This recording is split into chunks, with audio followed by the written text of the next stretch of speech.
That's what I said. I'm out of it. Come on, man, I don't want that. That's You know, what- you're gonna have it's to a sweeten the twofer. pot a little It's more. a twofer. And I'll give you my bottle of water. I'll have one sip out of it. Oh, No, you hardly licked it at all. That's right. It just popped up on my YouTube. Well, They you're still don't have one? I thought they. It was supposed to be 3 weeks. Ago? 3 weeks ago? No, Yeah, it's supposed to be that was 6 months ago. Yeah, we're working. Yeah, it's supposed to be like, Oh, Chad, Eugene. I think you can hear everything. good, do, Yeah, so I'll. does my heart We'll good. check that over in our meeting. These days takes Oh, yeah. forever. I know. And we'll Well. message it. Hopefully they still have it. Sounds good. It'll be an outdated model. Yeah. Get a discount on it. Oh, Well, We got these Army surplus from. From the 40s. That's right. So. This is the Army Florida laptop, You can see Yeah. it's already streaming live. legal tablet, the number 2 Ticonderoga. So you'll want to quit both of those. whenever Well, you have want. enough information from those noisy Nobody- planes. I think so. I think that'll take care of Yeah. it. No, because it'll Graphic jokes. mess up the. I think the green Session. is the. It almost approaching, needs the on the incoming, roll-in red. I go, for what a is scene this? to cut video I and didn't know. microphone and just Yeah, have text. It, that'll it say, looks like uh, it's being the individual short. flight It path. does. Oh, it does? Plane coming It says up. that not on the What was roll, it says that. The green, Oh, green, what yes, was it's gonna the, arrival. But now that he's They try to live, bring you over the way. it's gonna, it should, there's a way to make a That's what I scene said. during the live stream. And then you got the red line, right straight into the house. Oh, it's. There's a ton of stuff we don't know. But No, that's been. ton of stuff we don't. I know that the last 18 months. You know. Everybody got, Yes, you know. they've been inside a while, now they're outside. I went inside. They strafed Rockford that one time, and now they have to come in off the lake. I think he's. They're still mad about that. Yeah. 7:20. I believe it. I think the president's report has one of my Where did favorite it words. default? Hold on. Gubernatorial. Gubernatorial? That just sounds like a very silly word. And, I'll look at that. We'll pick up that. Joe, can you hear us? Yeah, some days it's. Oh,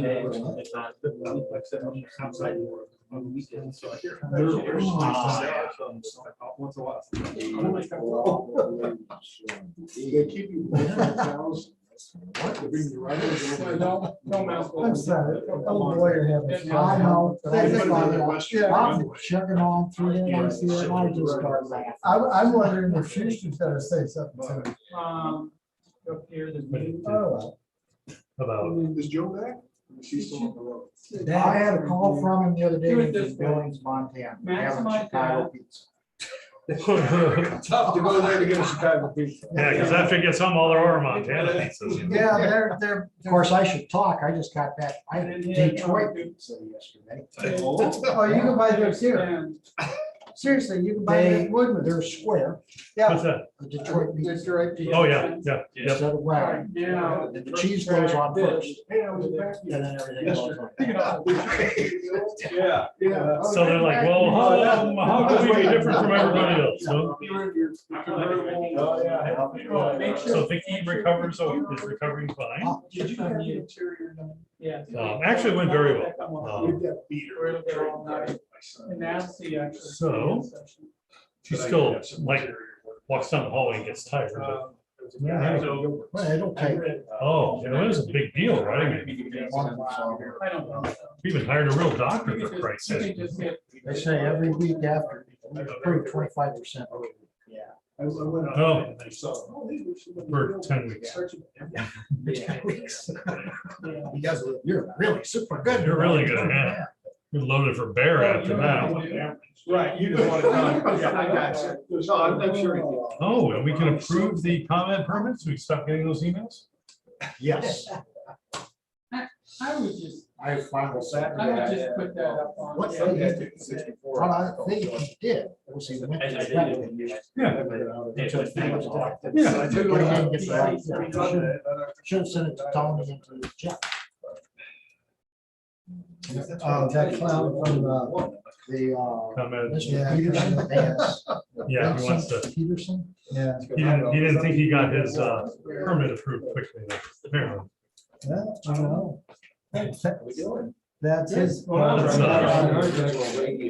know, life is very difficult. When you fucking die. The person who had it, was my father. Look at it that way. Hey, Kyle. Kyle. I saw this, I missed your call, I saw it. Oh, no, that's right. What's Kyle got? Wait a minute, is that a laptop Kyle has? What Laptop? kind of crap is this? Just 7 months. Some of us still have it. You know, what can I say? I think I was the first one. I was the. You were the first one. Hey, you know what? It's because you're special. That's why. That's That's it. Anthony. No, you don't have to tell it. Yes. We carry it.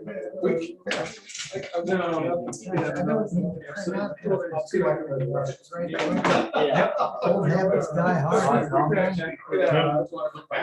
That's the only reason I read this thing. Trade it. Maximize it. No.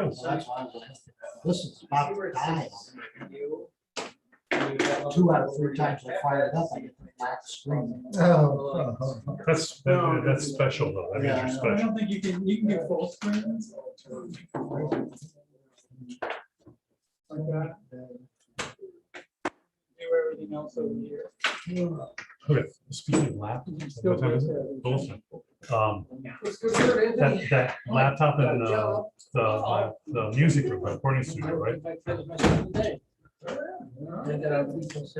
It's personal at this point, we're all vaccinated. I know, we're employees. Go ahead and get, record. I like that.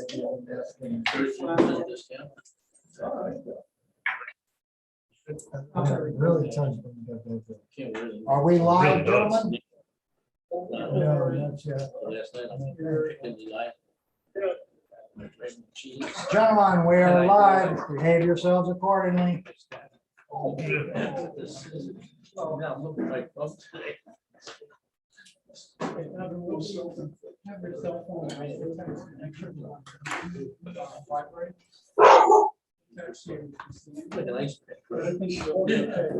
If you look at this YouTube one,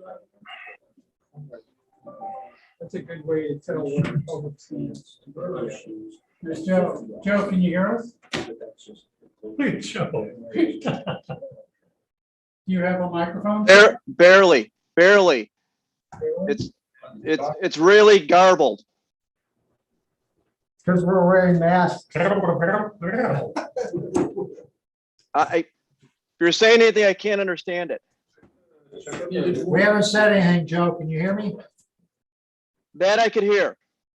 Okay, he's Oh, it's because we're in the corner mumbling. That's fine. That I hear something mumbling. Don't change those. And John, I'm trying to log in with my iPad so I can put it up on the TV, and I keep on getting invalid meeting ID from the link. It's because you're in Montana. Is he in a red roof inn or something? No, I don't know. For some reason, I don't know. Is the light on? Yeah. I can't get in there. I can't even get this. Take down the- You can turn this. You probably have. Watch out for your phone. No, well, I don't think so. Steve, is there an internet connection? Local. Joe, can you say something?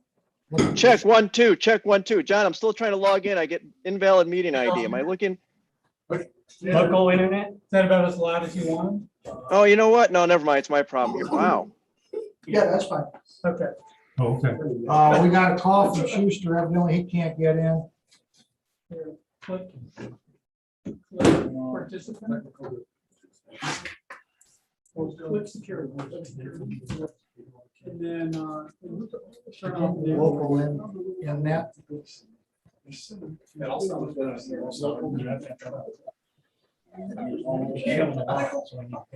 Okay, can you text Mark and ask him to try again? Try for Fox River. Capital F, capital R. Hey, John, I figured out the problem. It looks like my mail is not working on my iPad. Can you send me the meeting ID and the password? Can you text it to me? Did that work? Yep.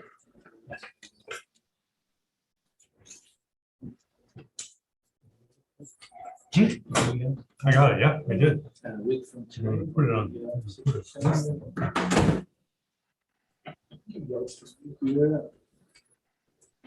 John, have we had any contact to Mr. Schuster? No, but Jeff just joined, and I turned off any, the waiting room, you should be able to get in. School's got it, I need to why.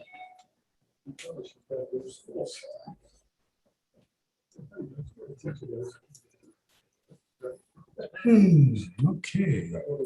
Yeah, I need to send it to Schuster. Again.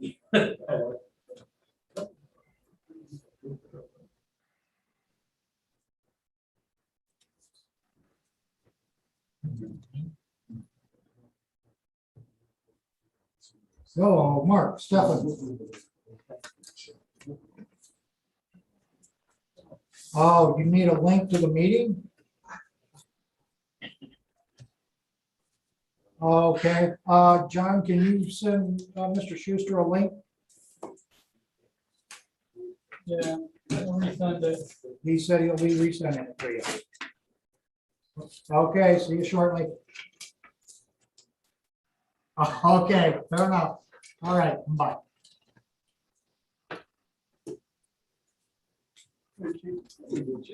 Chief.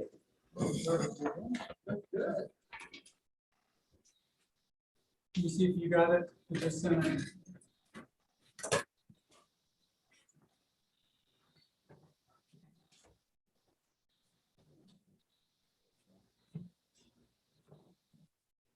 Recording in progress. This. Yep, I got it.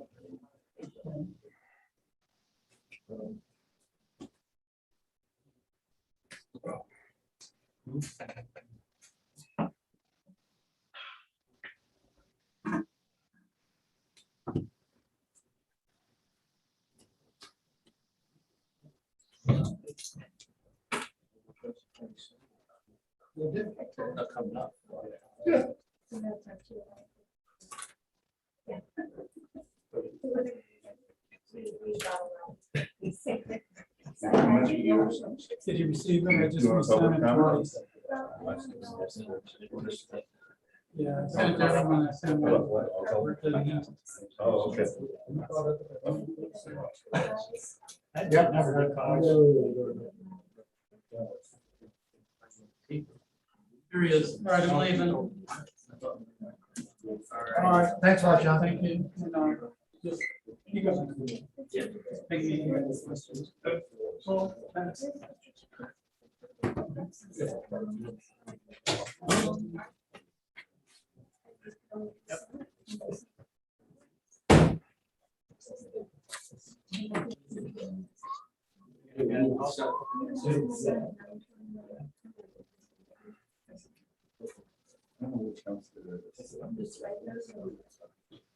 You're going, yeah, you're going towards the post office, right? All right, it's 7:29. Let's call the meeting to order. Pledge of allegiance.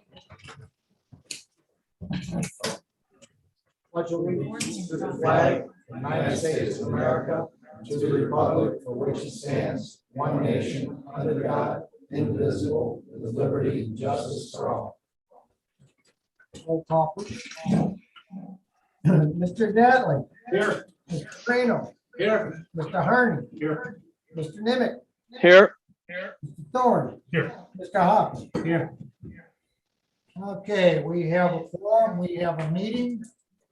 And according to the gubernatorial executive order of 2021-20, we are allowed to have remote meetings according to the with respect to the Open Meetings Act until September 18th, which time the governor will re-examine that situation. So we have in the house tonight, trustee Moreno, trustee Diatley, trustee Harney, trustee Hoffman, and trustee Thorne, myself, and the clerk. Attending remotely this evening is trustee Nemec, attorney, Mr. Schuster, and the village engineer, Mr. Kyle, Public Works, Chief Karma, and Director of Finance, and are in person in the building. Okay, that said, roll call, please. Good. You just gave it. I'm sorry. Minutes. Motion to approve the minutes of August 16th, 2021. I'll make a motion to approve regular board meeting minutes of August 16, 2020. Second. Moved by Harney, seconded by Thorne. Any comments, corrections to the minute? There being none, since this is a remote meeting, we will have all votes as roll call. So roll call, please. Mr. Harney. Aye. Mr. Thorne. Aye. Mr. Dudley. Aye. Mr. Moreno. Aye. Mr. Nimitz. Aye. Mr. Hopkins. Aye. We have 6 affirmative votes, no negative votes, the minutes so pass. Okay, next item is the president's report. As I mentioned earlier, the gubernatorial order of 2021-20 allows a remote access meeting again. It also imposes some various mandates or requirements concerning the COVID-19 pandemic. Okay, next item I've got is I would like the board's approval on the ratification of my issuing of the COVID-19 protocol procedures for village occupied buildings, which stating that the buildings, anyone visiting the building will be masked. Personnel within the building will stay masked unless they have received their vaccinations and feel comfortable maintaining social distancing. Motion to so approve that. So moved, Diatley. Second. Moved by Diatley, seconded by Thorne. Any comments, questions, or discussion? There being none, roll call, please. Mr. Diatley. Aye. Mr. Moreno. Aye. Mr. Harney. Aye. Mr. Nimitz. Aye. Mr. Thorne. Aye. Mr. Hopkins. Aye. 6 affirmative votes, no negative votes, and motion so passes. The next item is I would like the board to ratify my actions of signing off on the home occupation for a resident that required such a exemption from the Secretary of State's office. The individual applied for an in-transit plate for his business that he operates out of his home. The Secretary of State noted the address and said if this is residential, the municipality in which it is located must sign off that he is not violating any zoning laws, which I thought was rather unusual that somebody at the state thought to say, hey, let's check with the municipality, see if these people are violating any of their zoning laws. The individual contacted us. He is operating business out of his home. However, he has no employees. He has nobody visiting. He has no signage. He is simply a transit driver. What he does is he goes over to South Bend, picks up an RV and takes it to Sarasota, San Diego, Seattle, wherever the thing is to be delivered, then returns home, gets another one, does the same thing. So with that being said, I saw no reason to keep the gentleman waiting 3 weeks for the next meeting. He met all our requirements. He did not violate any of our home business operation requirements. So I went ahead and said that he was in compliance with our zoning. So I would like that action ratified.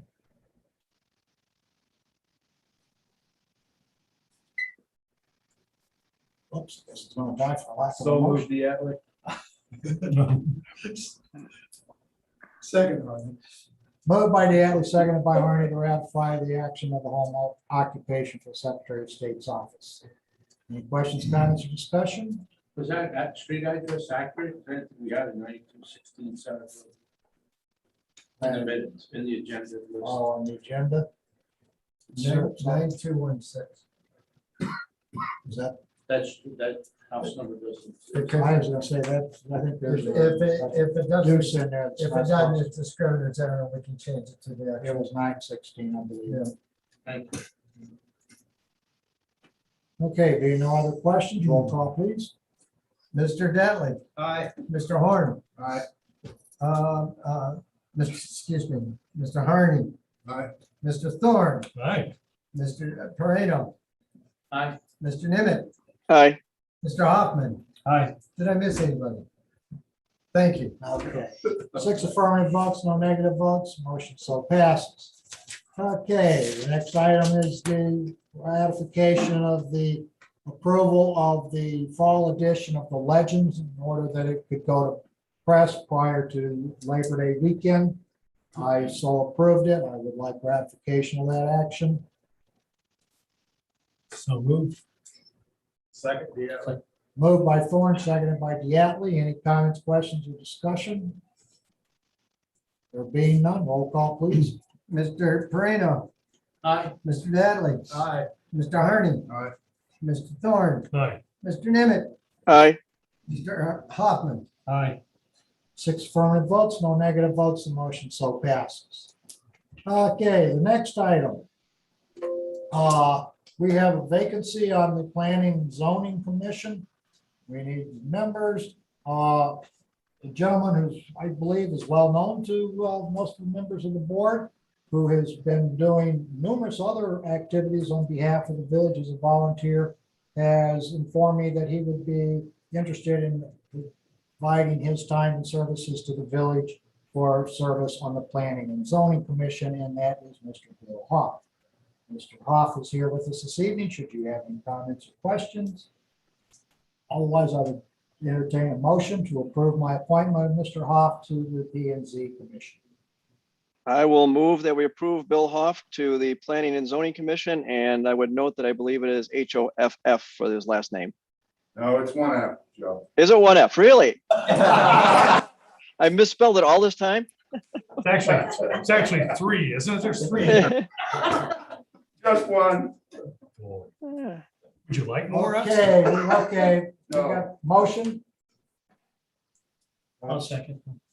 Okay, moved by Nimitz, seconded by Hoffman to approve the appointment of Mr. Hoff to the P and Z. Any comments, questions, or discussion? Being none, roll call, please. Mr. Hoffman, Aye. Mr. Thorne, Aye. Mr. Nimitz, Aye. Mr. Harney, Aye. Mr. Dattley, Aye. Mr. Pareno. Abstain. 5 affirmative votes, 1 abstention, which goes with the majority. The motion so passes.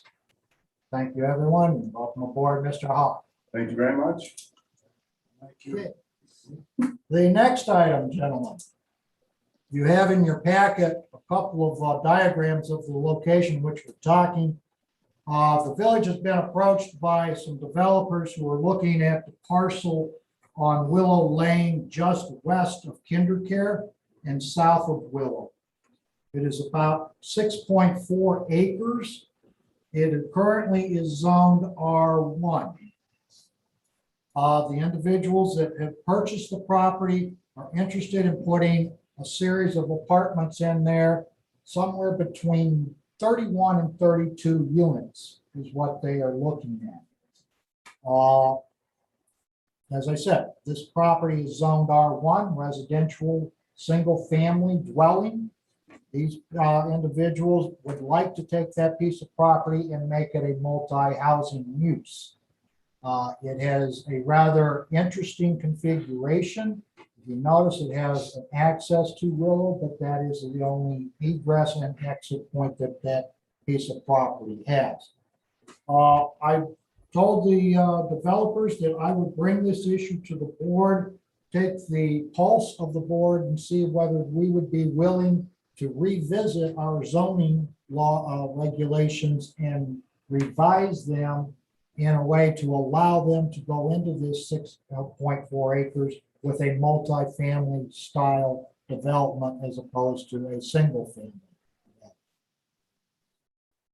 So what you have in front of you is what they have proposed. One of the units can be modified so that it goes from 31 units to 32 units. That's why we have the difference in count. The early units there will go up to, I believe, instead of 2 units to 3 units. But this is in your court. What is the consensus of the board? Do we stick to our guns say that we want this to be developed strictly in single family? Or do we take a look at this and say, let's see what we can do to accommodate such a development? Do we go with a PUD or do we come up with a revised R-style zone? Mr. President, may I join in? Oh, Ms. Detmer. Sorry, I just realized my picture doesn't show up, so I'm here Okay. incognito. All right, Ms. Detmer of ICCI has joined us. She was also in contact with these developers and have heard their proposition. If I may just give you some idea for comparison, the consent decree area, which actually has true multi-unit in the apartment area, which has 4 apartment buildings, 4 garages, and 1 clubhouse, sits on a total of, 9.20 acres, whereas the 7 4-unit single-family dwelling that are on Surrey and Locust, which is also part of the consent decree, you have 28 total single-family dwellings which are attached on 3.39 acres. And I just give that to you folks just for comparison's sake. And now I will bow out. Thank you, Ms. Detmer. Ms. Detmer, how many acres was this again? Okay, the total that's on Willow currently on the 3 parcels is 6.44 acres. The best comparison would be the attached single-family dwellings that are off of Locust and Surrey. The road, if I can call it that, driveway that goes back to those units is one of the challenges that this same proposed development will have. We've got to get a much better roadway system in there to allow for fire apparatus. But that particular attached single family has 28 units in the 7 buildings on 3.39 acres, excuse me, 3.39 acres. Which, are they the apartment complexes? That's the carriage houses up there behind you, just Oh, south like- of the apartments. Not the apartments, that's. Not the okay, apartments. yeah, Okay, That was the 9.2 acres. okay. Correct. And I have a question for Mr. Steele. I hate to, this is going to pull out of your memory, but I know we had several conversations and you brought up the easement and the sewer line that goes from the apartments through that land. Where does that fit in there? Who owns that easement still? Did you have more research on that? And where would that fit in the whole thing? I can't recall who owns the easement. I think, well, if I remember right, it was in the trust of Felice, if I remember correctly. I believe this is what we found out. As far as location of where that existing sanitary line goes is basically, if you look at those configurations of all the buildings, is basically it runs kind of right down the middle of it. Obviously, they just need to get redo the easement and then also relocate that sanitary line. But other than that, is obviously they'd end up having to do more easements just for access purposes. And relocate that sewer line probably, because Yeah, it goes exactly. through the buildings. Okay. I had a couple of questions.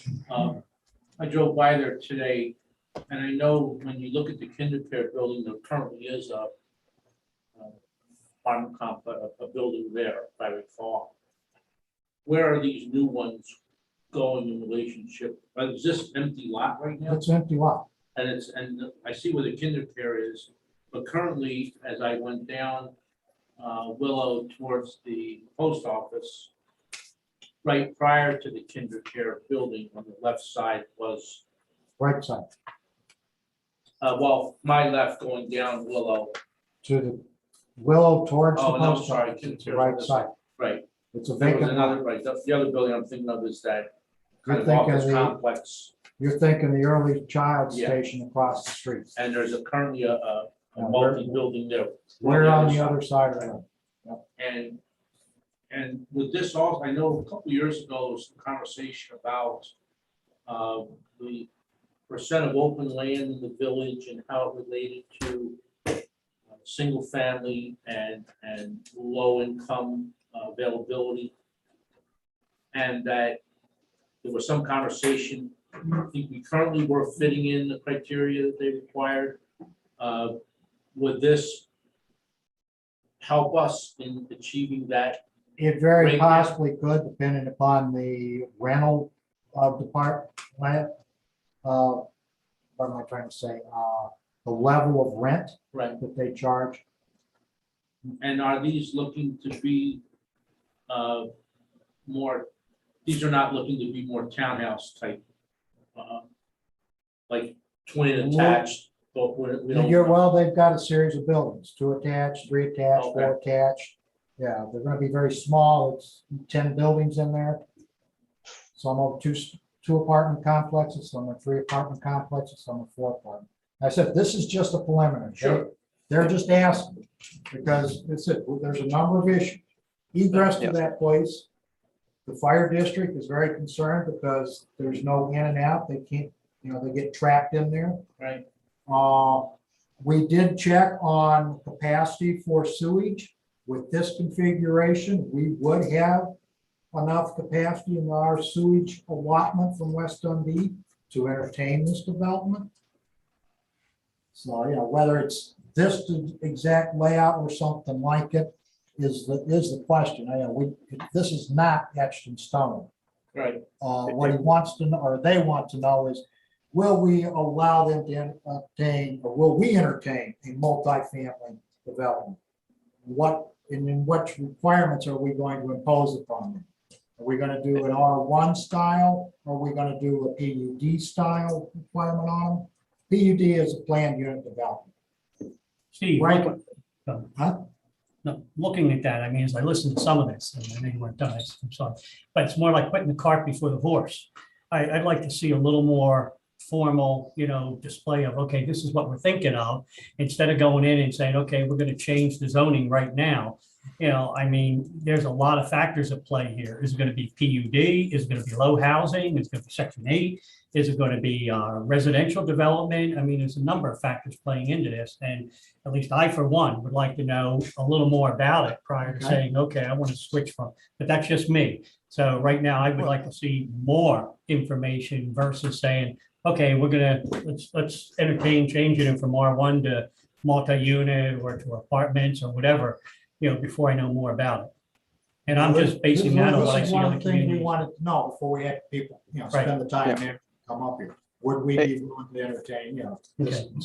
Sure, we would, but I'd like to see more about it. I mean, instead of just saying, okay, we'll do it. And I don't know how everybody else feels. No, it's Well, it's hard, Mr. President. Mr. Schuster's got a.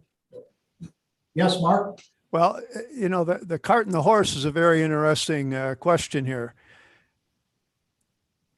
Before any approval by the board, there would have to be a zoning petition, a zoning public hearing, a recommendation from the Planning and Zoning Commission, and then a final vote by the board. This isn't even a concept drawing. This is an old drawing that was in the file. What all they're asking right now is if the Board of Trustees would be unilaterally opposed to multifamily zoning, they'd like to know that before they even start. But if you're not definitely opposed to that, then it's up to them to start the process. That could be a more complete introduction to the board, or it certainly would be a meeting with the staff, then a petition, then a public hearing before your Planning and Zoning Commission. Anything you say now is not going to be binding on the zoning question. That's a matter that comes to you at the end, not necessarily at the beginning. However, as you know, multifamily zoning in Sleepy Hollow is unusual and rare. So if you're going to tell them you think it should be single family like most of the rest of the village, that conveys to them a message about whether they want to proceed or not. If you're open to considering a multifamily development on this unique parcel, then it's up to them to proceed with the details through the process. not starting with the board and getting a vote and then taking it through the process. So it's a little complicated. Mark, does it, if we say yes, okay, we agree, and say, okay, we'll entertain it and all that. If at some point in the future, the village says, no, I don't think we want to, it's not going to fit, does that leave any legal ramifications for us or for them to say, wait a minute, you said you were, now you're reneging and, you know. No, it can't. It can't, because the only vote that matters is your final vote on a definite petition. Okay. Mr. President, I had on there present for Mrs. Detmer really quick, which I think kind of pertains, is it, that's okay? Go ahead, Joe. Yeah, for Mrs. Detmer or for Jeff Steele, it looks very dense. I know this is a former gravel quarry, and you can see the topography lines on there. It seems very dense, and I see no, in this sketch drawing concept, any kind of drainage or detention pond or that. I was just wondering how that, and just that being said, I don't know if that fits in at this point, but it seems very dense. I don't think I'd be in favor of anything that dense. And I definitely would not vote for any kind of PUD on that property. If I Well, may. Right, and those are things that would have to come out with a more, probably a review with staff before they commence. Because I don't know where this drawing came from, other than it's an old, I've seen it before, probably 15 years ago, probably from Frank Little, who was one time the owner. So Barb, I think you'd probably agree there's an awful lot that needs to be worked out about the details of what could be a development here, whether it's single family or multifamily dwellings, that isn't shown on this particular drawing at all. Mr. Schuster, I agree. And when President Pickett and I met with them, they were well advised that there's supposed to be so much green space allotted for each residence. This is more of an attached single family versus, in quotes, multifamily, where you'd be seeing, they'd be putting what they said, okay, I'm just sharing what they said, what they'd be putting garages underneath with the residences above. There would be no like detached garages like we see over in the apartment buildings. It would be similar to what we're seeing with those single families in the consent decree district. But they also know that we're not fond of the density that they wish to have there. They seem to think if we're not interested at all, that they just back away from it. If we're possibly interested, then they might continue to pursue, because they realize there's going to have to be a complete zoning change. PUD is written for, if I recall correctly, 50 acre or 30 acres, somewhere in that area. So there's a lot of changes, and to put that amount of time into trying to do something without interest is why we're coming to the board. Do we have any more of a sense of whether there'll be any cost to the village by doing this? Is it far enough down the road to know that yet? If it's a consensus to the board to entertain a change in the zoning to allow a multifamily use, they will have to petition the board and they will have to pay those expenses. Okay? Yeah, that's one reason they're looking for a little bit of consensus, at least before they start spending their planning dollars. They'd like to know that at least they have a chance to convince you that multifamily dwellings on this site make sense. Hey, Mr. Schuster, Yes. you said this came up 15 years ago. What happened with that process? I don't believe it went in. I don't believe a petition was filed or anything. There were meetings. The then owner approached the village and said, what can we do here? It's a pretty unique parcel in that it's behind, it's not on the roadway. It's behind the kinder care. It has limited access and so on. And so there were discussions about it, but I don't believe Mr. Pickett, I don't believe he proceeded with any formal filings. No, he did not. Okay. He never, he was interested in multifamily, but never filed a petition, never sought to modify our zoning to allow it. And now it is passed to another group of individuals. They found this drawing in the files, and they've come forward to see what the situation was in regards. And that's where we are this evening. I have another question. I think I asked it once before, and I apologize, I don't remember the answer. The KinderCare says KinderCare is Sleepy Hollow. Is that building in Sleepy Hollow? Yes, it is. So they Yes. pay, they pay property tax or? Right.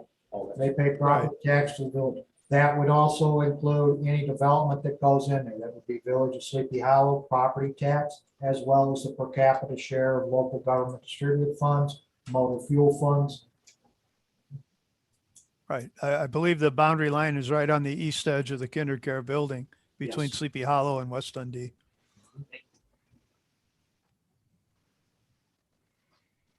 Any other Well, questions? yeah, my only comment, well, I made a couple, but my consensus from my side would be two things.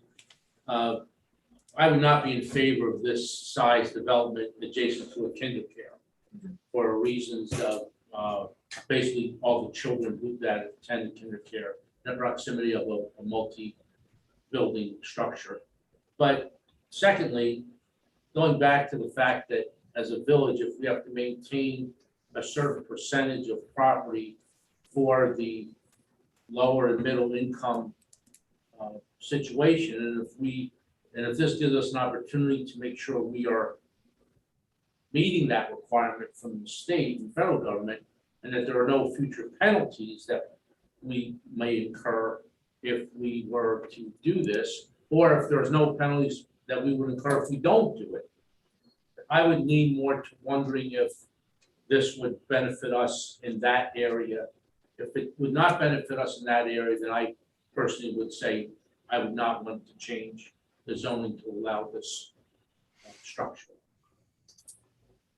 Anthony, your point on that, I believe, the affordable housing, they want us to obtain, I believe it's 7% total housing is affordable. Is that, do you recall, Mark? Is it 7% of the total housing? It's a percentage. I don't recall exactly. I think it's higher than that. But this would provide us maybe 3% of the total housing. You figure 30 units at 3 people each, there's 90 people. We got 3,300 people in the village, we're roughly 3%. Would it get us to the qualified, get us up to where they would like us to see us with affordable housing? I don't think it would break that barrier, but it would be a step toward it. And in a landlocked community, that might be, whenever that would come to a decision, they might look at it and say, the village municipality achieved the best they could based on, I wish they would. right, based on the land itself, They haven't so far. right? They don't seem to understand, when you have a septic field, you need space. Right. Any other comments on this? And Mr. Schuster, Yes. and I'm sure, how would de-annexation fit in this if we say no? De-annexation? If they requested to go to West Dundee and West Dundee would say that they'd grant them what they wanted, how does that fit in this whole thing? Well, that's a possibility. In the past, West Dundee has not been interested, but that could change. It's been a long time since anything's been brought up about this property. They're on the edge. The issue would be the sanitary sewer line that goes through there. But if West Dundee took responsibility for that portion of the line, and then this property could likely de-annex, correct?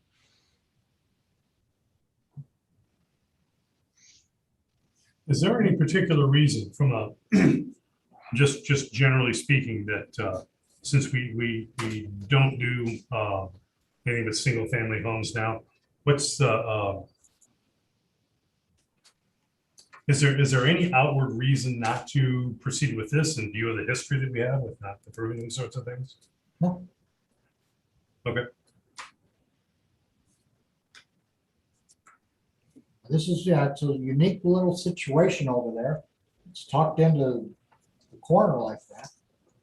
It would be very difficult to get much more than 4 or 5 houses in there. If we went single residential.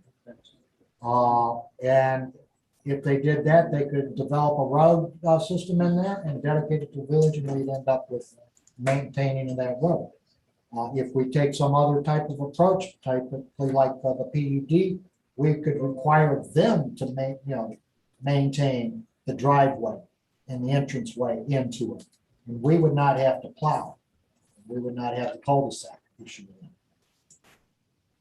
And that does end about where the apartments end, correct? Right. So it is a multi-zoned area right now. You've got commercial, or you've got you've got commercial across the road. You've got apartments across the road. You've got a KinderCare there, which is a commercial institution, and tucked back there, always wondered what was going to happen to that piece. So, I mean, it's something that it's got to be developed sometime. I mean, I doubt somebody's going to leave it as open space. And I mean, Well, the other 5 acres on 72 has been vacant for 100 years. Nobody's ever developed that. You know, you also have the issue of all the residents on Hemlock that would back up to that. And somebody, you just raised. Well, that's a good why point. we have the public hearing. Right, now I understand that part, but also, I didn't think of it, and Mr. Hoffman, thank you for mentioning it. You know, then all of a sudden, Public Works also have to plow the area and maintain, you know, now we're looking at potential, you know, street repairs in the future and all of that, so.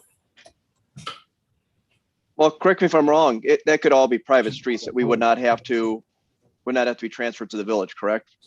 Mr. Schuster? That's an option. It could be, given the layout of the land and the nature of the proposal, it could be private without an obligation to the village to plow or repair at any time.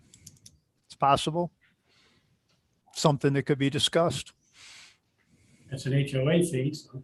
Not inexpensive. Was the consensus that we'd be interested in them entertaining a change in zoning and something other than single family in there? Yeah, I would just caution the developer that I see a lot of problems, and this will be an uphill battle for him Well, at each that's- step of the way. I believe that's why Mr. Little left. Yeah. He realized, the number of steps and the difficulty that's going to be involved in bringing this around. That's why it sat in a file for 15 years before coming to daylight again. I just wanted to make it clear to the developer, speaking for myself, this won't be an easy sell for yourselves. Mhm. I would agree. I'd agree. Yep. Big footnote. Give them an opportunity to develop something, bring it back to the board in the future? Consideration? Yeah. All right.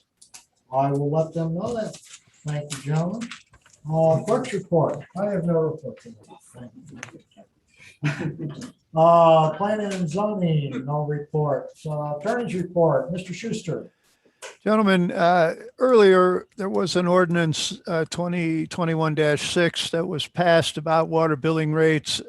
And there was discussion and a change proposed at the meeting, but some confusion over the final text of that amendment. So Mr. Nemec, Mr. Mills, and I have reviewed that and proposed that the clearest way forward is just to present to you a new ordinance with the language that was proposed by Mr. Nemec,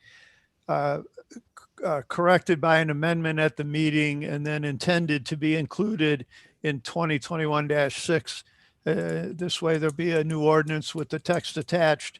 It has to do with water being provided first to the Rutland Dundee Fire District and what charges apply there, and secondly to the the Dundee Township Park District and what charges apply there. And it's intended that the Park District would pay the commodity charge, that is the base rate fee for water that the village absorbs in its contract with the city of Elgin.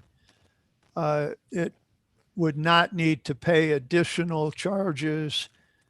And that should be included in the village code. Mr. Nimick, is that, am I accurate? That is all correct. Okay, And just for if there's any clarification, the water is currently billed that we pay, what the residents pay for water is what our cost is to Elgin after the loss in the system. There's no cost in, there's no, what's the word I'm looking for? Upcharge in the cost of water to make any profit. It should be a net profit. Right. So the number for that would show up on the Elgin bill is slightly lower than this number, but this is actually what it costs us to get water from Elgin. That's what our billing rate is. So this is basically just a correction of the last motion, and what we already passed is just codifying that with the last Right. motion was. right. And trying then to have accurate text to send in for the next modification of the village code that's published online. Correct. So I went to something else. I move that we approve, what's the ordinance number on this, Mark? Or Tony? 2021-9. That we approve 2021-9. Moved by Nemec, seconded by Harney to approve ordinance number 2021-9, correcting ordinance 2021-6, and amending the water billing charges in the village, including the commodity charge, customer demand charge, and the new meter charge. Any further comments, questions, or discussion? Everything would be effective January 1st. It's Oh. actually, we've already been charging them that based on the motion from the last, from June, was it, or May, Mark? May?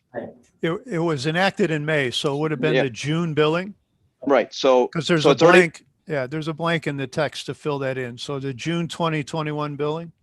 That was my understanding, is we started billing them that in June. This is just a correction basically to the village code next time it gets codified. So All it right. reflects the correct billing. Thank you. Any other comments, questions? Discussion? There being none, roll call, please. Mr. Moreno, Aye. Mr. Dattley, Aye. Mr. Harney. Aye. Mr. Nemec, Aye. Mr. Thorne, Aye. Mr. Hoffman. Aye. 6 affirmative votes, no negative votes, the motion so passes. Thank you, gentlemen. Anything else, Mr. Schuster? No, sir. Thank you, sir. Engineers report, Mr. Steele.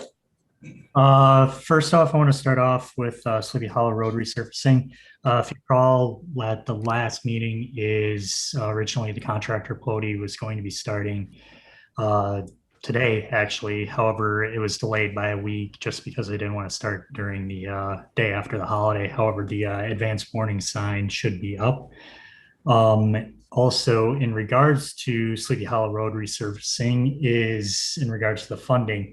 If you recall, I want to say it was maybe 2-3 months ago, is the Kane Kendall Council of Mayors had mentioned that they were willing to change the funding ratio from 75%, 25%, where basically the village covers 25% of the billing, to 80-20. Basically, as the village would only have to pick up 20%. However, IDOT has rejected that idea, mostly because they're taking a hard stance as far as not increasing the funding ratios anymore. Originally, they used to allow it. However, they are now forcing their hand as far as basically saying you're stuck at whatever percentage you originally said. So basically is the village is back to doing the 75-25% split. Just to give you an idea, it's going to be $107,125 that the village portion is for that, which is actually $73,000 less than what was originally proposed. So basically all that ends up happening on that is we won't be able to do as much streets in the additional road program that we were going to be doing this year. Any questions on that? Comments?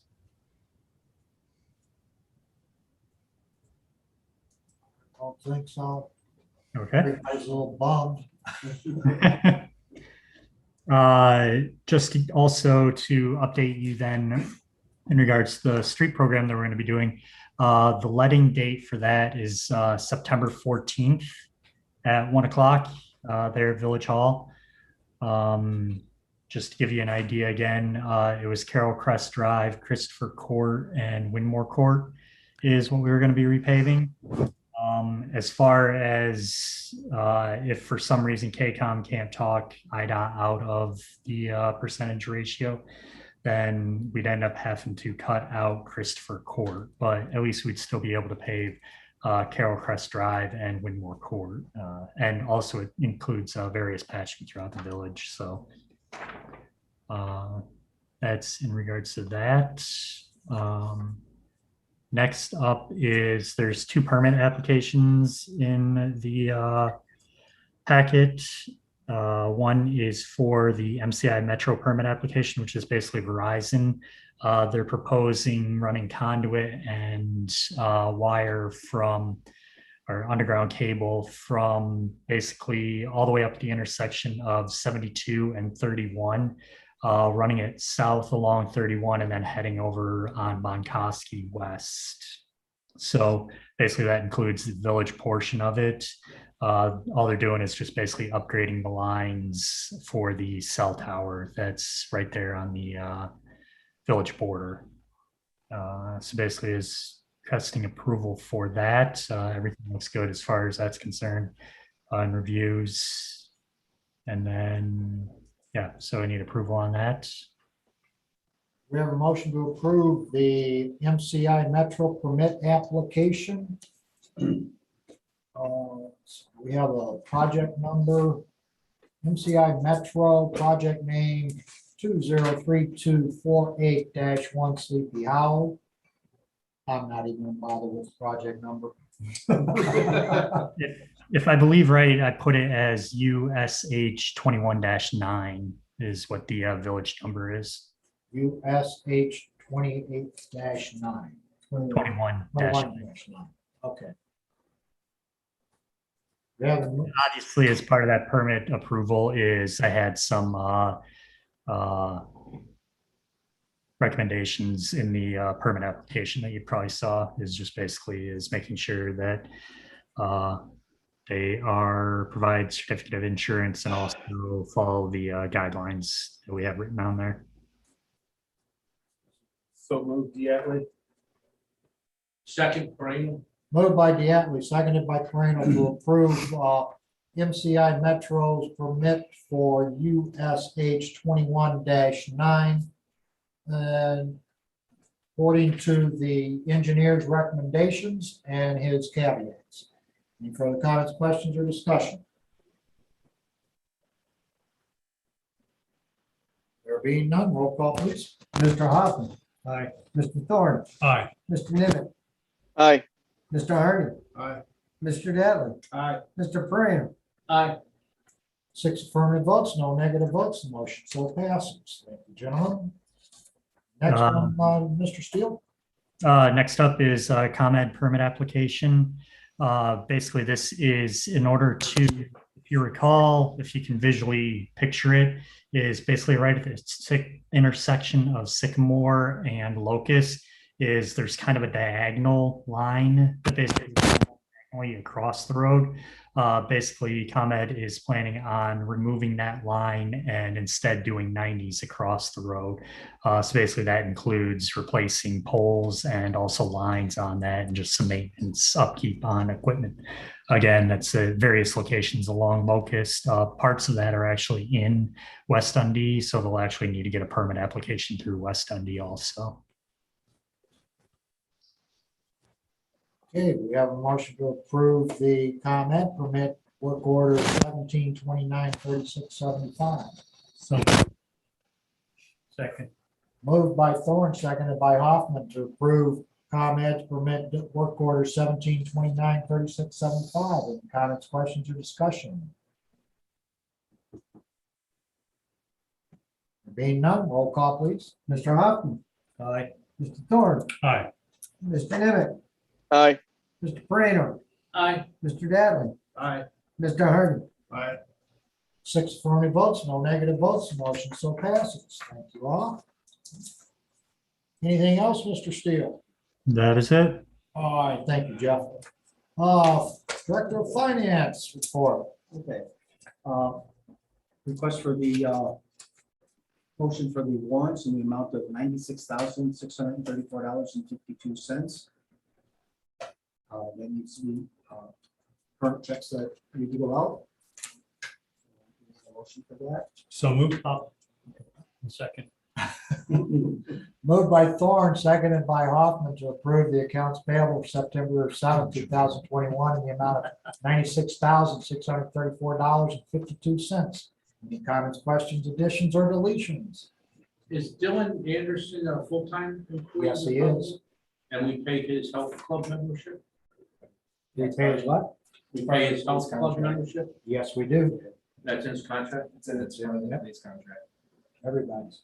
I just, first time I noticed it on the detailed report. That's monthly or yearly or yearly? It depends upon the program they take. Some of them have been a monthly charge in the past, some of them were yearly. When we had the fitness center here in the village, most of them use that. And that left, we recommend they use Dundee Township. Right. But, they have can use one closer to home if they so. Sure. Okay, thank you. Sure thing. No other further comments or questions? Roll call, please. Mr. Hoffman. Aye. Mr. Farino. Aye. Mr. Thorne. Aye. Mr. Dattley. Aye. Mr. Nimitz. Aye. Mr. Harmon. Aye. 6 affirmative votes, no negative votes, the motion so passes. This isn't on the agenda, but I've been assured that the laptops for the trustees are ready and available. I have a cell phone number for you to call, so get in contact with me. I'll give you the cell phone and you guys can arrange time to pick it up. My understanding is that you have to sign in over at West Dundee because the first time signing has to be on their network or something like that. So 8 o'clock tomorrow morning, guys, let's go get. Let's stop for coffee and go. I tried to get him to come here to the meeting and do it here, but he says it has to be on site over there. So I think he's scared to leave home. okay. Okay, that's good news, thank you. 2 meetings ago, we discussed credit card payments for the village. I was rather surprised that we didn't accept credit cards here. I was told that the reason why we didn't accept credit cards is that a previous finance director thought that the accounting for the credit card charges or whatever was too difficult. I did some research on what had happened. We had been using Illinois ePay. ePay started in 2002. It's part of the Illinois government or whatever, and the funds are held or paid into our ePay account, which pays like a bulk market rate interest. And a lot of municipalities are involved in it. Then about 2013, there was a law that came into effect that said that anyone who accepts a credit card must be PCI compliant. And if you are not compliant, then you have to pay a monthly fee until you come into compliance. At the time, we were getting 5 or 6 credit card payments a month. I believe the non-compliance fee was about $3. I don't know what the compliance fee was. The Illinois funds wanted you, or the ePay system wanted you to use a secure trust in order to certify your PCI compliance. And so the board originally voted to go forward with the PCI compliance. And when they found out that there's going to be a cost involved, they said we no longer want to do that. And so that is why ePay was dropped. I checked with the Illinois funds for the ePay. You still need the PCI compliance, and Secure Trust wants $500 a year in order to do it. Basically, they ask a series of questions and you get the certification, but it looks like the series of questions are something we could probably do on our by ourselves. However, this is the packet in order to do it, okay? So it's quite lengthy. So I was kind of seeing that, you know, e-pay might not be the way to go. And then I was informed that the village does use court money. So I contacted, and it has been for several years, so I contacted court money and said, well, what about this PCI compliance? Well, because if we've got PCI compliance with court money, then we would have it for ePay. What court money says is that they would handle all these payments or utility payments, vehicle stickers, whatever we wanted, that they would do it, and they handle the PCI compliance. They do all the paperwork and stuff like that. It costs us nothing, literally nothing. The citizen goes to the website, puts in their information, and then I believe it's like a once a week settlement. We would get our money. If there is a chargeback because of fraudulent credit card or whatever, we still get our money. Court money goes after the people and gets it from them. So they charge the people a convenience fee. I think it's $1, $1.75 up to $50. And anything after that, it's like 3.5% to 4.5%. So it's truly cost free to us, and we don't have to do any of that PCI compliance. I talked to several people, and they kind of cringed at the idea of having your water bill paid by court money. I think that there might be an objection to that. And I had discussed that with court money, and they said that pre-pandemic, they were talking about rebranding and have like utility pay or something like that. But because of the pandemic, that never went forward. But they, like I said, they do accept payments for all things. Basically, what we would do is we would have a link on our website. They would just click on the link. It takes them right to the pay website, and then we would get our money, you know, on a monthly, weekly settlement. I also was in contact with the organization that I was familiar with in Bensonville, and that is GovPay, which now goes by the name of AllPay. And they would be exactly the same as court money. We wouldn't pay everything, or we wouldn't pay anything. All the fees are covered by those people who choose to use the system. GovPay was kind of touting their interface. You know, I haven't seen their interface. I'm not sure if the interface is for court money, but they have changed their name from GovPay to AllPay. So it'd be, you know, if you're looking, if you don't like court money because of the name, you know, AllPay is a viable option. There was another organization that I had contacted, and that I think it was Point and Pay, and they were supposed to send me some literature. They never did. I think this is something that we need to seriously consider. I don't think there is a day that goes by that I don't hear someone from my office saying, why don't we accept payments by credit card? PG, if I'm correct too, you didn't mention, but all our local municipalities in the area use them too. Yes. I mean, you got Gilbert, you got West Dundee, East Dundee, you've got, I mean, I was looking at the list earlier, Right. and it's pretty much everybody. So, I mean, to me, it's a no-brainer. But the other is, would you be able to offer that so that people could set it up electronically? For example, like Comcast, we set it up so that it's automatically hits our American Express every month. You do that, would they be able to do that for like their water bill or other things that they decide?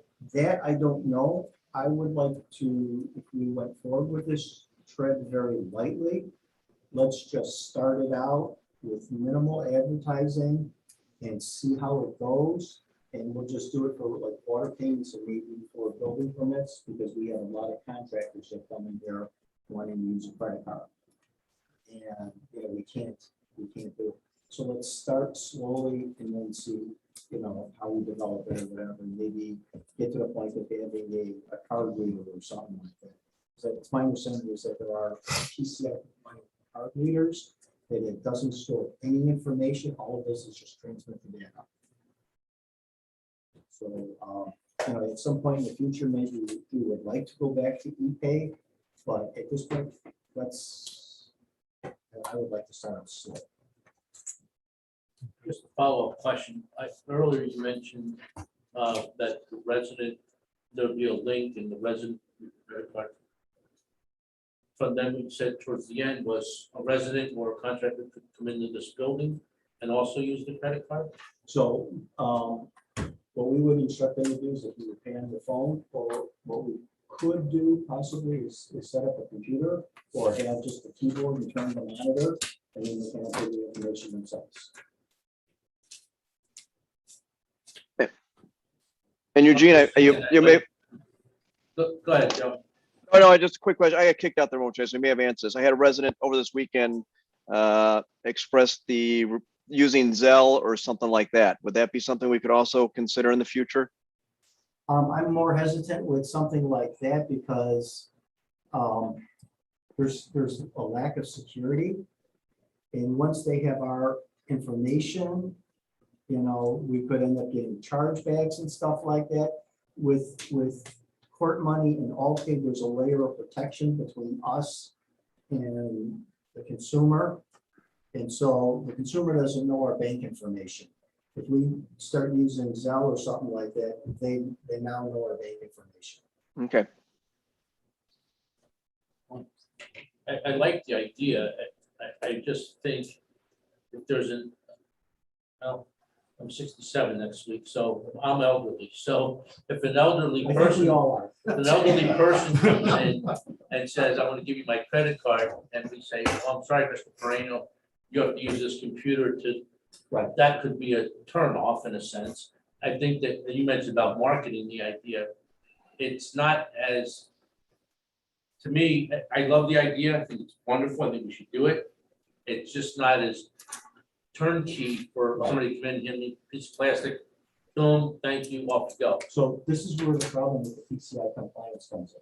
So what PCI compliance says is if we collect or enter or any of that, then we have to abide by those restrictions. So by going through this other website, we're shielding ourselves and saying, we're not collecting anything. There was nothing, we had nothing on premises. They put it in, we didn't do anything. Okay. Now, that's what I'm saying. Let's start out slow. Let's see, you know, if there's this big boom and everybody's wanting to use this and stuff like that, maybe then let's revisit it and get, you know, a point of pay type system. I would like to see that. I honestly would like to see it, but I don't want to start out with this big thing and then find out nobody is going to use it. Good idea. Thanks for your work on it. So then the decision would be is yes or no, are we going to do it? Or, and then who do we want to do it with? Like the all pay, the last one mentioned. Because of name. My own, okay, my two things are, is that I do like all paid because of the name, but I like court money because we have an existing long-standing relationship with them. We were using the police department. So that's kind of where my dilemma is. You got all kinds of strange names out there today. I mean, if it's like court pay, I could care less. That's just me. That's Yeah. me. Well, if we're already set up with court money. Right. Yeah, that's not quite a no-brainer, but But it's you know, easier to we could transition. flip that switch a lot quicker than starting up a relationship with somebody new. And if court money, we do get people Rebrands. complaining about it, we can give all pay a jingle. And go from there. Eugene, as a water, Municipalities, how they're doing with it too. I've already done that and everybody loves every system that they're using. Anytime when people pay, they're gonna want it. I have not heard a single complaint about any system that anybody is currently using. It works. No news is good news. Exactly. Eugene, I was the water trustee in the last century, and I had people requesting to use credit cards then, and I've been trying to push this forward to get it. So whatever we can do, as long as it doesn't take another 20 years, I am all for it. The quickest way we can do it. Okay. Let's move us into this 19 century. years, Joe. What? I'm okay with that. So Yes, for me, this this is not an accounting issue or a money issue. This is a customer service issue. Yes. And I think that we need to be as proactive and customer friendly as we possibly can. Thank you. This is what we have to do. This is what we have to do. Nothing to kick it forward. You guys say yes, and then we'll sign it. And if you want to give me the authority to sign the paperwork or decide who wants to have the authority to sign the paperwork, and you can get that signed. Both all paid and court money are gonna call me tomorrow with whatever is decided. Court money, all we gotta do is tell them yes, and Court money. let's change the utility billing. We could probably be up within a Couple month, days. couple days. Go with- They go with come them. from business days. Let's do court money, court pay, whatever. Yeah, we would just have to, they would contact Spiro or whoever handles our website, and they would give them the information to put a link right on our website. And wait, Eugene, how big of a deal is it gonna put this on the water bills? That could be another fee to change the wording on it again? I'm not sure. Well, Would we change the bill or would we just put a notice with the bill right, that's what I would. On the top. on the top where we can put in our verbiage? We can say now accepting court pay for utility payments. Yeah, Or, and we can also have something on our website. Put a vote, put an option on the Yeah. billing, option, I mean, the disclosure. Or, just whenever someone calls, say, hey, you do have the options. So yeah, we shouldn't incur a programming fee, Joe, to reprogram. that's the good. Water Okay. bill. And like I said, is that the whole problem with this before is that it started generating fees that we didn't want to pay. And I'm all for anything we can do that doesn't cost us a dime. Well, they also have the PCI, which when I had the retail business, I did not look forward to that annual report. It's not a lot of fun to fill out, and now they want you to pay on top of it. But sort of like going to the dentist. But then if you want to consider ePay, we've got someone who's experienced in filling out forms. No, you don't want to fill out those forms, because I'll have to ask you all questions, and you don't want to answer.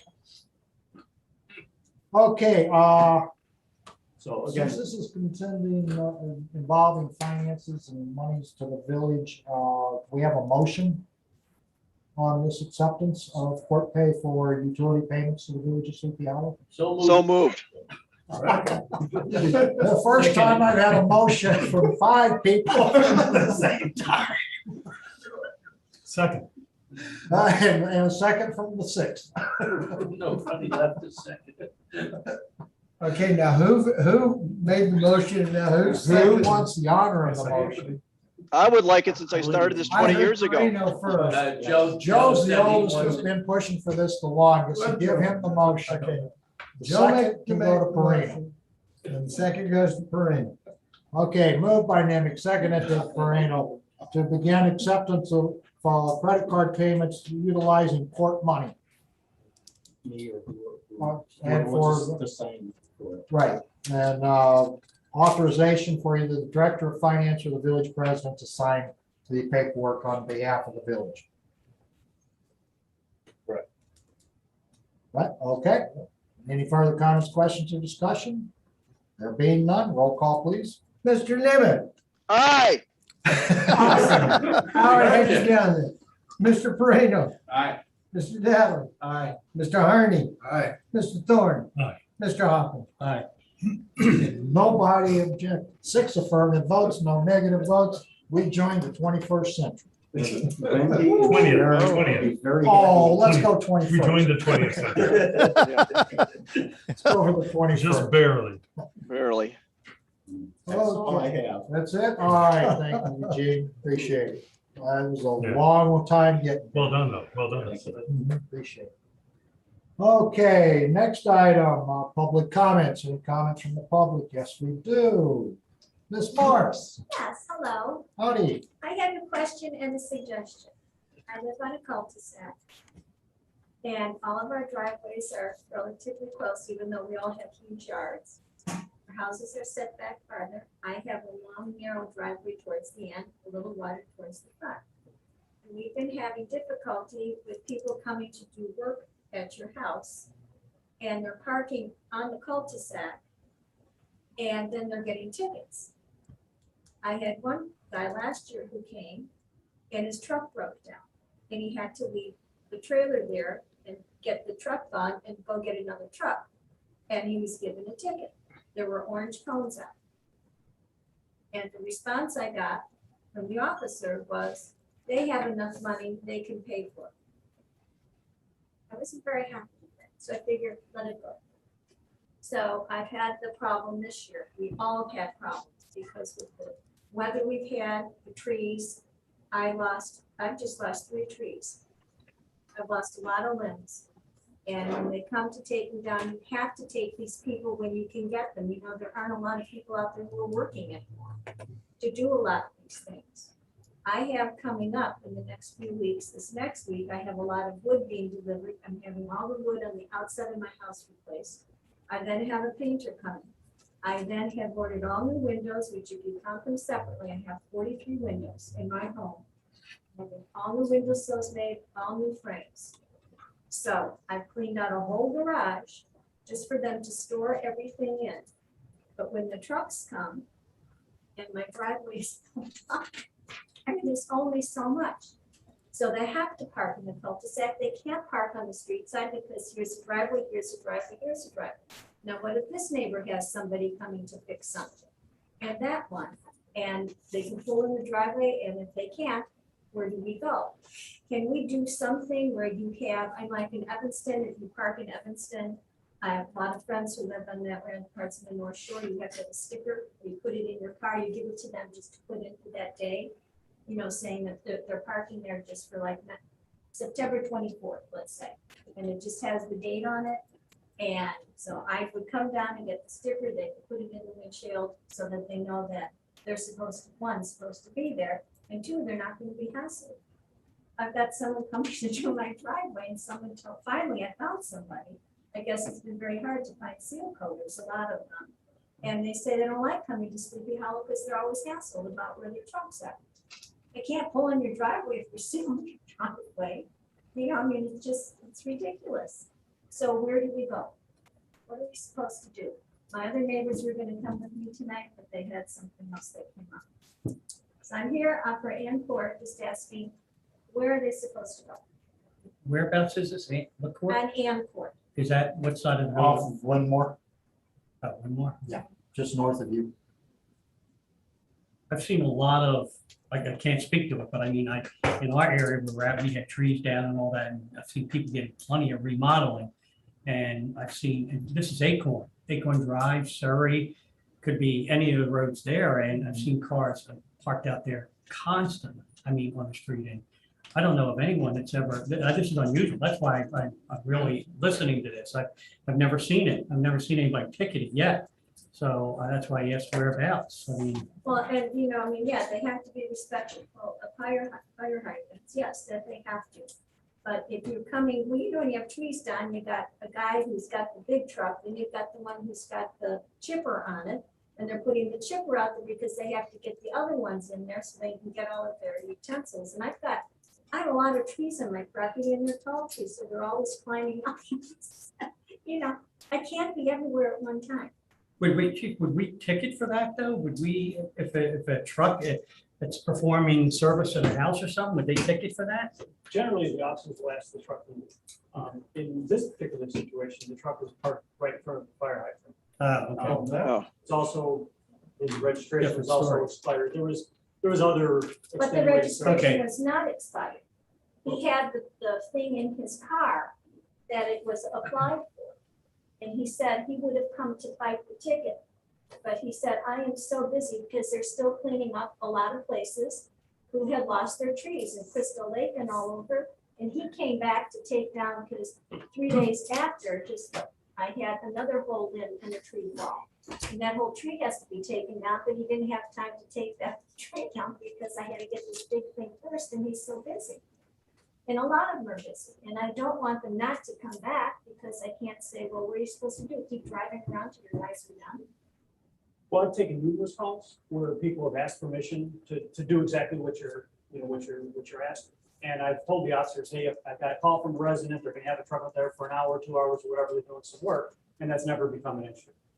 So that would be the advice that I would give. 'Cause Okay, it's I've been difficult. here for 35 years, and I've never, ever had to do that. I've never had to deal with this. Well, I'm really gonna Okay, tell you, is we have to, we got We an have an issue ordinance here. that- It's gonna take more than just a couple of minutes of public comment. All right, I'm gonna think about the things, Okay, the stickers for the the chief is cars. aware of it. The chief can, think about it and get in touch with you tomorrow. I mean, I even went out and bought all the little tiny kitty cones, those orange ones that you get at the dollar store. I put it on, like all over it, and we're watching, say, don't touch them, don't touch them. They came to work, please. This is my husband says they're your agent. Okay. And so anyways, we have to figure that out. And then I have one more question. What was with, I don't know how much you can tell us about that raid that was on the house down on Winmore? Do we have to be worried about anything with that? No. I mean, are No, those there's- people gone, or there were people at that They're- house today? they're in custody. Okay, but who's at the house today? That I don't know. The house is owned, the people that were living there were renting the home.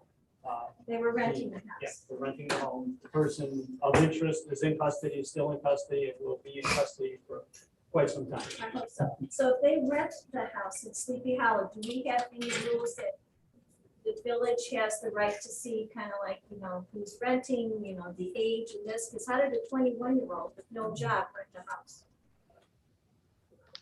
Do we have a what? Do we have anything where if you have a home and you're going to rent it to someone, does the village have any hearsay as to kind of check to the person who's moving in, their credentials or anything? I don't know, I just feel like they have to watch everything now. I feel like I'm gonna buy a big dog with big teeth to sit out in the backyard all night. So, I mean, you get to feel that way after a while.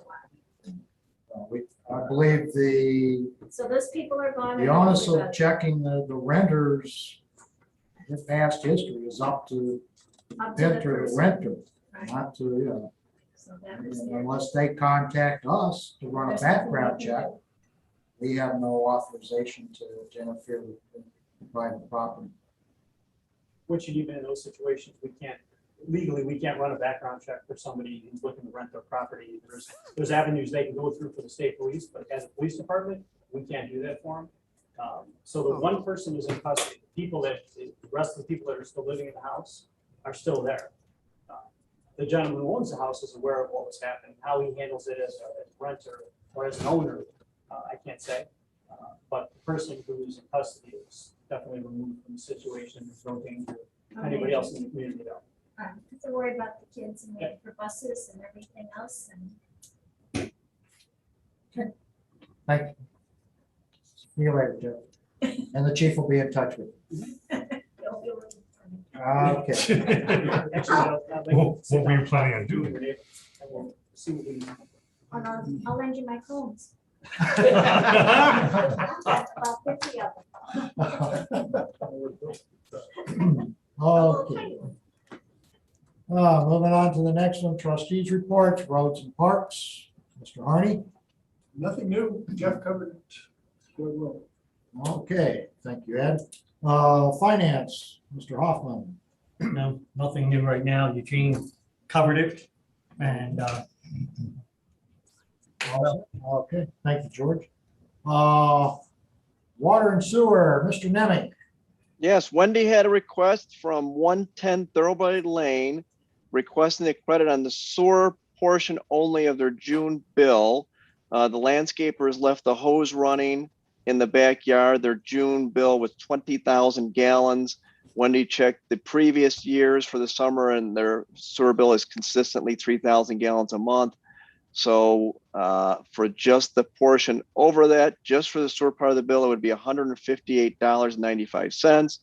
So I move that we give 110 Thoroughbred Lane a sewer credit for the June bill of $158.95.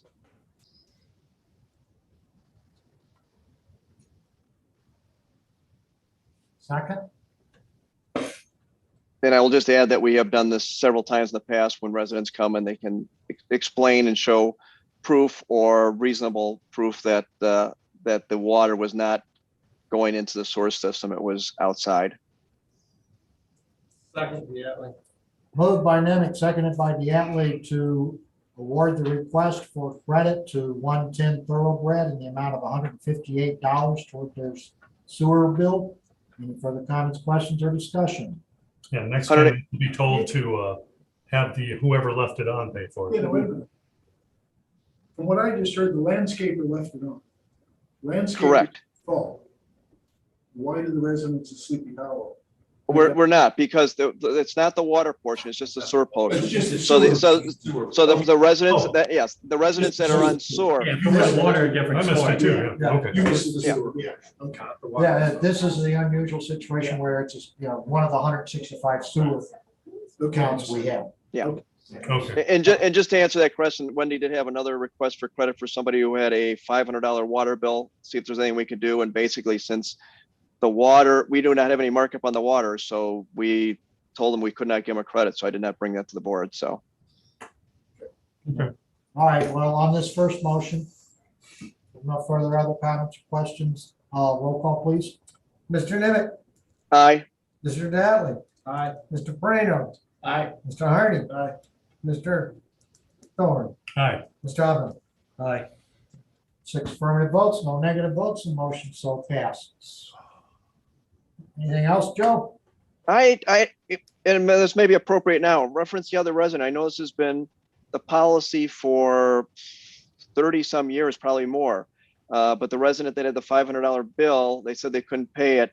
The water clerk had offered them a payment plan and they're paying an additional $100 per month. My question is, I mean, this is a policy and the way we've done things, but I asked Mr. Schuster, do we need to codify this somehow or bring this to the board or have somebody approval? Because I don't know if the water clerk or the director of finance is approving these kind of payment plans on people that say they can't pay, just to make sure we're legal. You, the board could consider making a policy that payment plans can be put in place. You may prescribe some parameters for that, some percentage of forgiveness or some minimum monthly payment or length of term to catch up or things like that. It's not uncommon to work with public residents who obviously need water service at their home, but have legitimate reasons for not being able to pay in full. So that is something that the board could consider at least formalizing some policy limits or parameters for making those types of agreements, and then leave them to your finance director for the details. Eugene, can you look into see if we do have it? Because I've never seen it and there may very well be things, because things disappear. Yeah, Can you see if do you recall anything, Mark? I don't recall any action by the board officially, but it could have been perhaps by a motion and vote at some time. Joe, you know that the village has for a long time utilized this process Right. to help resolve difficulties with water bill payments. I know Ms. Volkening had discussions about doing that sort of thing in years past. Eugene, and I'll leave it up to Eugene. Eugene, are you comfortable with that, or do you want to write some I can- policy up?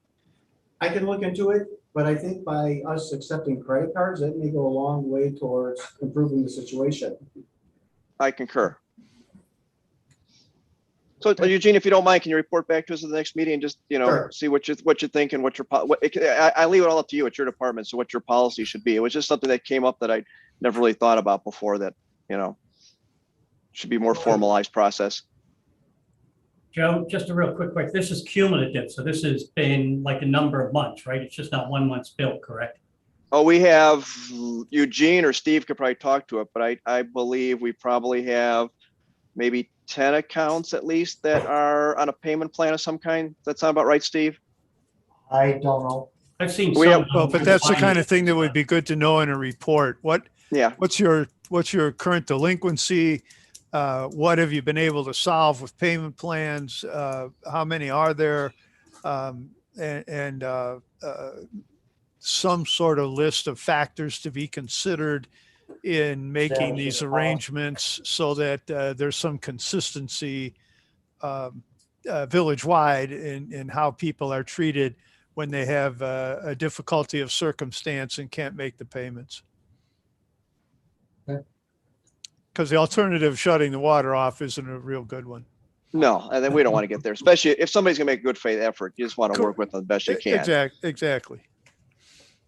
Okay, follow through on that then for you, Joe. Anything else? Thanks. That's all I have. Okay, thank you, Joe. Police and Public Safety, Mr. Diatley. Yes, thank you. I hope you've all had a chance to read the chief's report to us on several things. We all know that policing has become a problem throughout the country, and staffing of police departments and how that is done. We have had that problem in Sleepy Hollow for some time. I've worked with Chief Linnea in the past, Chief Rivas in the past. We had staffing issues there as well. So when Chief Farmer contacted me, we were talking about the police staffing issue. You know, we're trying to look for better ways to staff our police department so we don't have so many people working extra amount of hours and get burned out, because we want those officers to stay and we want them to be operating at their top level.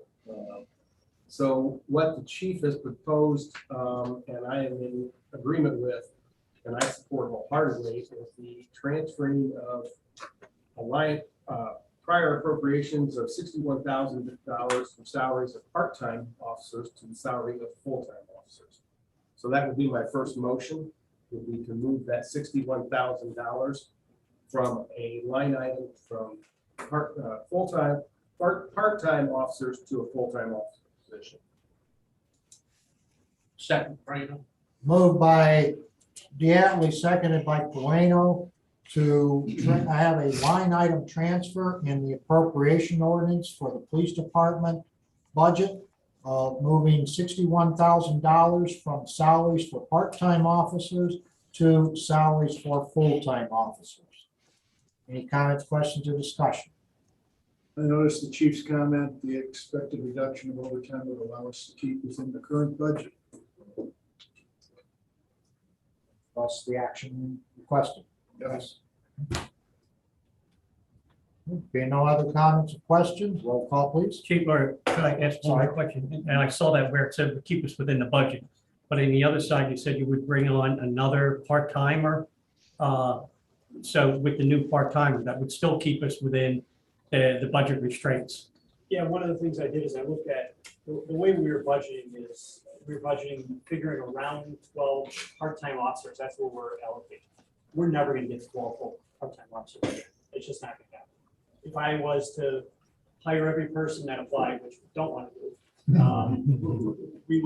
we may get to 7 part-time officers, 8 at the very most. I see us probably landing somewhere around 5 or 6 part-time officers. One of them is a kind of a part-time detective for me. He does all my background and investigations, things like that. So realistically, 5 patrol officers for the part-time budget. Figuring about 16 hours a week, which is what a part-timer really should be working rather than 40 hours a week. That's kind of where I landed on that number. So And the other will keep us where we need to be. The new hire part-time will take up some of the slack for the one individual that's almost maxed out their hours now, or is it 600 and some hours? What we have is, so the way the state board works, as long as your officer, so we won't get penalized for that officer going over his hours, as long as he's a full-time certified officer, which he is. If he's retired from as a full-time officer for another police department. With the other officer that I had mentioned in our memo was not a full-time certified officer, so we could run into some issues with him.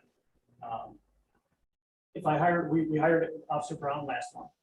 That will put us at 3 part-time officers. I've got 2 other officers that I'm currently doing backgrounds on that I'm going to most likely be coming to the board next meeting for. That would put me at 5, and that's pretty much it. I've got 1 potential candidate after that, but there's really nothing else that I would put in the board in terms of additional hires. So we'd have 7 full-time, 5 part-time. Correct. Okay. That was a good recap, but I mean, I just had some questions, just getting back from being away from 2 meetings. And, Remember, okay. No other comments or questions? Roll call, please. Mr. Hoffman, Aye. Mr. Parado, Aye. Mr. Thorne, Aye. Mr. Dattley, Aye. Mr. Nimitz, Aye. Mr. Hardy. 6 affirmative votes, no negative votes, and motion so passes. Thank you. My second motion would be that we allow the chief to create a new full-time officer position and to hire Officer Glenn Edwards to fill that position. This will allow us to help with scheduling and move forward in that aspect and relieve some of the extra hours that everyone's working. Second. Moved by Diatley, seconded by Harney, to honor the chief's request to create a new full-time officer position and to fill that position with Officer Glenn Evans. Further comments, questions, or discussion? Being none, roll call, please. Mr. Hardy. Aye. Mr. Nimitz, Aye. Mr. Dattley, Aye.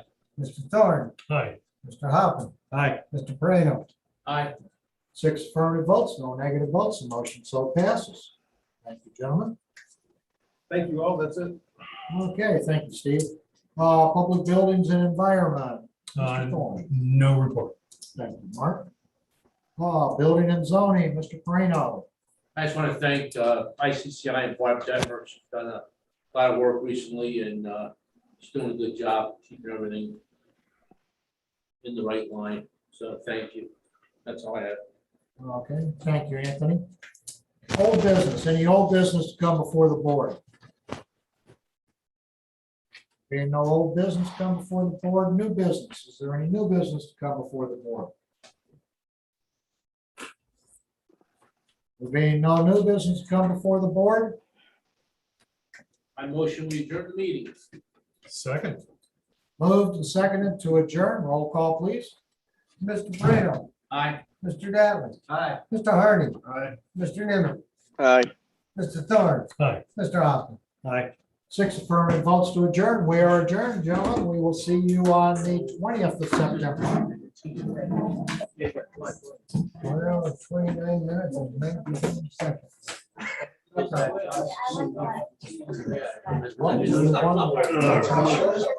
Yeah, hit my sun plateau for the day. Is that